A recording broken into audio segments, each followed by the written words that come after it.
दाइ मलाई अलिक अप्ठ्यारो परिरहेको थियो कि म चाहिँ धरान जानु भएर गएको थियो होइन म चाहिँ खासमा काठमाडौँबाट आएको होइन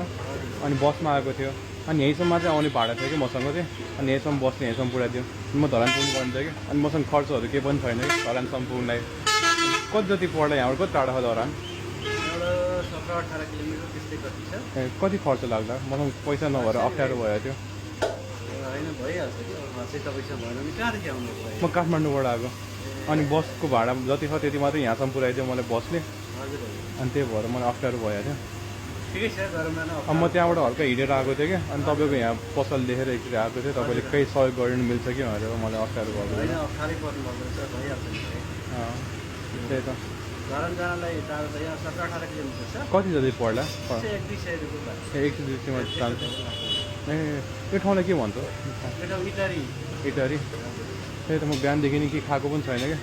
अनि बिस्कुट एउटा मात्रै खाएर आएको थियो बिस्कुट एउटा बिहान एकचोटि खाएँ खाना पनि के खाएन अहिले फेरि साँझको 5-6 बजिसक्यो अनि त्यही भएर नि गाह्रो यो खानाको होटलहरू भाइ आउनुभयो अब बिस्कुट सिस्कुट केही नखाने यहाँ खालसाला भन्दा पनि यहाँ खानै खाएर जानुहोस् न के भएर खाना खान पैसा छैन मसँग ए पैसा पर्दैन भाइ आउनुभयो तपाईँहरूलाई यसो कहाँबाट आउनुभएको त्यस्तो अभर परिहाल्छ नि होइन फेरि कतै जाँदा परिन्छ होइन तर अप्ठ्यारो हुन्छ दाइ पैसा नभएर पनि केही खाना अप्ठ्यारो हुँदैछ एकदम म बरु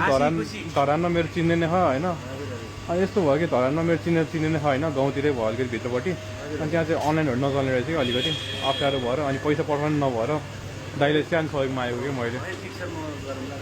खाना बरु म धरानमै खान्छु कि भनेर यहाँ खाना हो हाम्रो खानाको होटल हो तपाईँलाई यस्तो भन्नुहुन्छ यस्तो त यो कुन होटल हो दाइ यो सेकालीको न्यू इन्दिरा स्टाफ होटल कसले ए सुजन दाइ पनि आउनु भएको कहिले अस्ति आउनु भएको थियो ए यतै आउनु भएको ए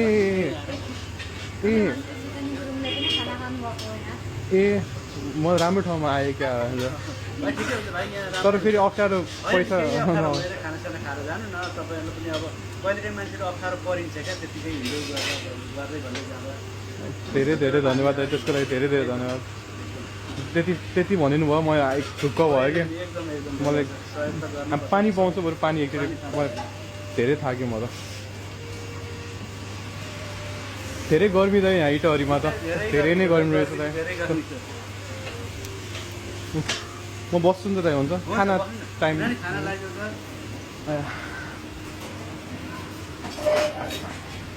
जाने भाडा चाहिँ कति पर्छ भन्नुभएको दाइ त्यहाँसम्म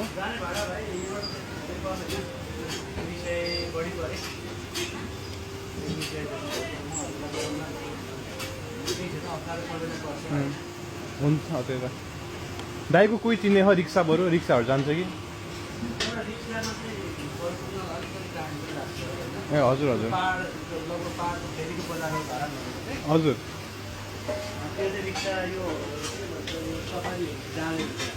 हजुर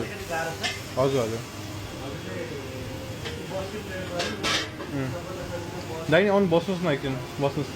दाइसँग भेटेर धेरै खुसी लाग्यो मैले एकदमै सहयोग पाएको ए खाना त रेडी भइसकेको छ दाइ दिदी छिटो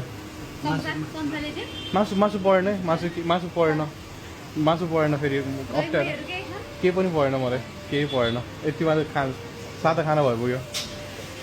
मैले बिहानदेखि के खाएको थिएँ बिस्कुट मात्रै खाएर आएँ कि पानी र बिस्कुट मात्र त्यही त हजुर धेरै धेरै धन्यवाद खानाको कति पर्छ र यहाँ त खाना यो हाम्रो सादा खानाको 200 रुपियाँ पर्छ ए 200 रुपियाँ हजुर अनि मटन खाना लोकल चिकन खाना चाहिँ 350 पर्छ ए त्यति भयो होइन हजुरलाई रेटको त कुरै भएन नि लिएर जानु होइन खाना खानु सानो एउटा तपाईँले ए भाइ होइन हामीलाई केही पर्दैन होइन मैले एउटा भन्छु म चाहिँ सामाजिक परिश्रम गरिरहेको हुन्छु कि होइन अनि तपाईँले मलाई खुवाउनुहुन्छै हुँदैन होइन एउटा मानवताको हिसाबले अब कसैले भोक लागेको छ भयो होइन खुवाउनुहुन्छै हुँदैन तपाईँको पसल त चलेको छ होला एउटा ठाउँमा छ तर यो तपाईँको लागि होइन कसैलाई अप्ठ्यारो परेछ कसैलाई गाह्रो परेको है यो पैसाबाट कसैले खुवाइदिन्न यहाँ आउँदाखेरि त्यो त भइहाल्छ कि म यहाँ तपाईँको यस्तो यो मेरो तर्फबाट कसैले अप्ठ्यारो परेको छ भाइ योबाट केही सहयोग गर्नु न है त मेरै तर्फबाट सोध्नु सक्दैन भयो नि गर्नु यो तपाईँको हुँदा अब यहाँ प्रसङ्ग आइहाल्यो होइन यो म यस्ता मान्छे कतिलाई सहयोग गर्छु यहाँ खाना त कतिलाई खुवाएर पठाउँछु ए हजुरको नाम मेरो गणेश भण्डारी हजुर हजुर मेरो नाम अभिनव भेटेर खुसी लाग्यो तपाईँलाई त्यही त सानो एउटा सामाजिक परिश्रम गरेको त्यही त अब खाना चाहिँ खाएर जान्छु नि त भरे खानु न होइन मासु पनि ल्याइदिनु भाइ के चिकन मटन के खानुहुन्छ होइन चिकन त होइन परेन खानु न एउटा जे भए पनि हजुरको चोइस चाहिँ के हो चिकन र मटनमा मेरो चिकनै हो चिकनै हो न चिकन ल्याइदियो होइन होइन चिकन परेन भने सादा खाना खाएर जान्छु लिनु न होइन यो तपाईँको एउटा मानव कर्तव्य पनि हो होइन कोही भोको मान्छे हुन्छ हामी पनि कहीँ गएर त्यस्तो गरियो भने त गाह्रो हुन्छ नि त भोलि हो सबैको पर्छ सबैलाई कहिलेकाहीँ पैसा हुँदैन कोही भोकै हुन्छ होइन मैले देखिहालेँ उहाँले सहयोग गर्नुभएको देखेर नै भनेको मैले एकैचोटि होइन के पनि नभनेको उहाँले गाडी भाडा पनि दिइदिन्छु भन्नुभयो होइन धरानसम्मको लागि ओ के अरे तपाईँको यस्तो के भन्छ अलिकति त्यो दिमागहरू नभएको मान्छेहरू आउँछ ए हजुर अन्त गएर कसैकोमा नखाइकन ऊ यसकोमा मात्रै खान्छु म भन्ने पनि मान्छे आउँछ क्या मेरोमा ए त्यो चलेकै ठाउँ हुँदैछ चलेको भाइ मलाई त केही पनि थाहा छैन ए ठुला ठुला मान्छेहरू नि आउनुहुन्छ ठाउँ सिम्पल भयो नि खानाहरू एकदम एकदम फ्रेस मलाई त यसै लोकलै मनपर्छ भने यहाँ सिम्पल खाना हाइफाई भन्दा नि सिम्पल ठाउँमा खाने होइन मिठो हुने त्यही भएर ल म यो खाना खान्छु अनि निस्किन्छु नि त धेरै धेरै धन्यवाद त्यसको लागि होइन यो सानो मेरो सहयोग होइन कसैलाई सहयोग गर्नु होला होइन यही भएर होइन किनकि यस्तै सामान्य सहयोग गर्नु राम्रो कुरा हो त्यही त म नि एउटा सानो हामी त खानै त एक छाक भात खाएकै छौँ हामीलाई भन्दा पनि छ नि त दिन दुखीहरू होइन हजुरको मन धेरै ठुलो राम्रो मानवताको होइन सानो अहिले मानवता हराइसक्यो क्या धेरै मान्छेमा होइन अनि सानो एउटा यसो खुसीहरू बाँड्नु नभएर मैले यसै घुमिरहेको अहिले धरानतिर गइरहेको ल धेरै धेरै धन्यवाद मैले भिडियो खिचाएर चाहिँ के प्रब्लम छैन है छैन है तपाईँलाई थाहा भएन भिडियो खिचाएर ल हस् थ्याङ्क यू